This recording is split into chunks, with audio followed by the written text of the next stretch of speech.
Niatan Umi Kalsum dan Ayah Rozak menahan orang tua haters Ayu Ting Ting dikecam. Umi Kalsum dan Ayah Rozak berniat menjadikan orang tua haters Ayu Ting Ting sebagai jaminan agar Kartika Damayanti pulang ke Indonesia.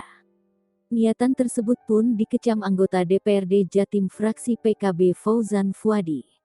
Anggota DPRD Jawa Timur, Jatim, fraksi PKB Fauzan Fuadi menilai sikap Umi Kalsum dan Ayah Rozak pada orang tua haters Ayu Ting Ting sangat arogan.